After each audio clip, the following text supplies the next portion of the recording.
workshop lotion bagi thoram city convention da pangthok putai koi seminar phundo ki wafam se sangai gi masing hantarak le lamkoi usek lakpagi sang wat le umang paktak na kauthok pana ainga sa gi khal nong monomoi kaitharak le ha wafam ni koi sem phundo le wafam se kamai yeng be hujik le riba se ka sitege na sumni ngai oi wafam leitre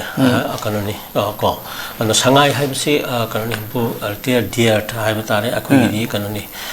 akoi phur yellow phur ko samana ajaba pot amakang ni sangai se am si ba haiba tare ma ki wari di amna leire ko aduga only kanoni kind of dared living in Manipur in this on this global on this art sida ko malim sida Manipur katang ta hingjaba ka kano amagak niko aduna hariba sangai si masing hama handaba hengkat pagi kano mayam environmentalist mayam akoi senajari mayam sing so law khong tong budagi magi kano si adum khal maintain toro la pudu sing masing si kano mo handare ha se kiningai niko aseng wadi sangai gi marai baktu masima kai ko indigenous full mayam gi marai bak si dum mana rai ju khalli ko aduna akoi so along with sangai dong na dum kano se retare akoi mut pagi lambi rom sum changjel liba posak amakna oiribra haibagi kanadu akoi na madu khaloba sangi aduna akoi yellow fruit kan bagi manaba khongthang da akoi sangai siroili adagi jukolili akoi indigenous kind plants value mayam singa se akoi na kan basang mani aduna forest ki kanu mayam ka se akoi reserve forest kan da unreserved protected forest unclassed forest ka mayam singa se akoi sigi issues ni na koi si lai je like property plantation bu haro ama bu haro mayam si bang tok ta ba aduga lam yau da ba the bikram Manipur ku ba mai hujin mai tang chau ni bu hai nei de na sigi jaga ama daga adum kana tor ba se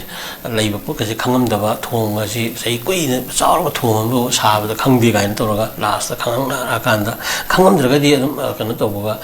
kana ya gi do ja ni ko aduna sigo mayam se apna mak singa sai gi khang de ya malu alu sing sing ma ki gi su po si de yaw sel lu bra even kana mayam se hai ba iligino posak mayam se aduna ko na kan ngang bu ya da gi kana ga lai gi bra si khara di effective oi to honing mani ta seng na kana se ekoi da maram di hai tanja si da mi bi soi da ngam ponte loi soi na ri ni to bu da di ekoi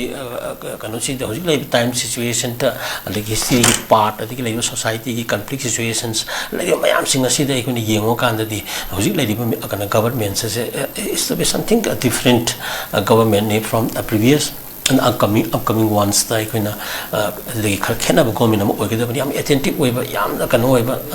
kare hai ba tare maram di Manipur gi territory kan ga dori bani Manipur gi fur mayam si gi oi ba sector ani chum gi phom oi ba si gi UT union territory tali separatism tali ko li mayam convince tong na hona ba violence hon da ba hona ba and then kan free movement ga sai gi highway mayam gi lai di issues mayam singa se masi ba yam deal tor ko do ini adu masi gi asa je mayam ga u da ba hai ba tare maram di government se la February thagi mamang digi ngasi bo da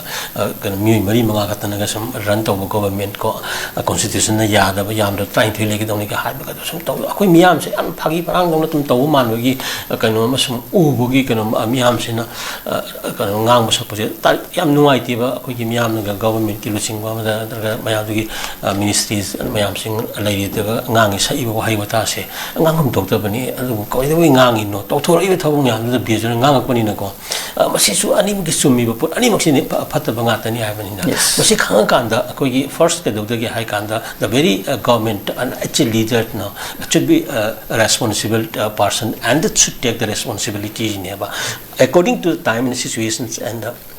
conditions that we are just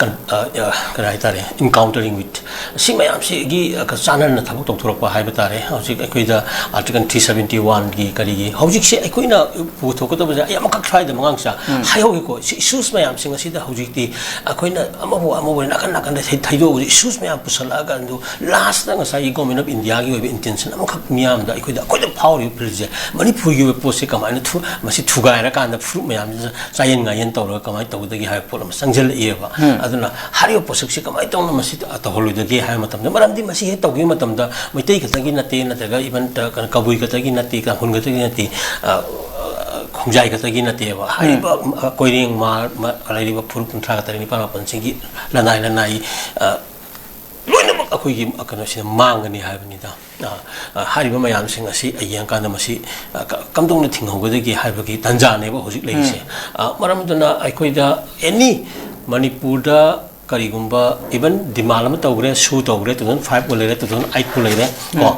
ꯁꯨ ꯇꯧꯔ ꯂꯥꯛꯑꯕꯅꯤꯅ even ꯋꯥꯔꯤ ꯁꯥꯟꯅꯔꯒꯗꯤ ꯀꯔꯤꯒꯨꯝꯕ ꯈꯔꯗꯤ ꯀꯩꯅꯣ ꯈꯔ ꯄꯤꯗꯗꯤ ꯌꯥꯔꯔꯣꯏꯗꯅ package खरदे पीदे यारोयबा नंग अगे यासनरी वरी सरकार तमिना यानरे हारा हंदी हनरोयबा अदुदनिबा तालिबो हि सेपरेट एडमिनिस्ट्रेशन नत्रगा यूनियन टेरिटोरी गाना ताउरी मयाम सिंगसे सम मदु कनोनी खरा पीरेना खनबा मतमदा अखोना मनि मदुदा यादबगी तंजा अंखक लाको मतमदा अखोइदा नेगोशिएट तौबा यारोइदुरिबसे मणिपुरगी अपुनबगी टेरिटोरियल इंटीग्रिटी जिनेबा historically evolved as all territorial integrity इदिको सेफगार्ड तहौगदबनी हाबनिदा सि तौबगी प्रोविजन हाना मांगना थमकांदा एनी काइंड ऑफ ngसाइगी कनो empowerment of से even autonomy UT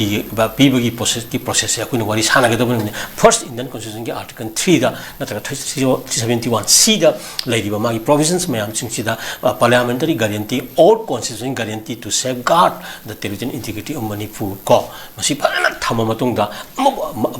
कनामतरा मणिपुर मसेट ये तुम मतों पकड़ लम अमुक थुआबे यारोय हाबसे भारत कॉन्स्टिट्यूशन दा मसी कनो प्रोटेक्ट तौरकांदा अदुगी मतुंगदगी फुरुप मयाम से मसी पिनिंग बा करि हाइतारे कनो तौबन आई स्वाय काददी से एडीसी का सम तौबसे अदुम आई फैयेना खले अदु एडीसी जे आई तंपाकसु एडीसी थमबा फबरा कलाबनी असाई एडीसी लोइ वहेंगरगदी गवर्नमेंट ने काय जगह लाक्तिनो मु येंगा मोगी कनो खर लिमिटेड वहेंनिंगबनी सम लीडरशिप मतिक चाबा थोलक्त्रनिना को असाई ते भेली दजु एडीसी अनि उमुगा थमजल्ला कांदा अदुम येंगा कांदा होय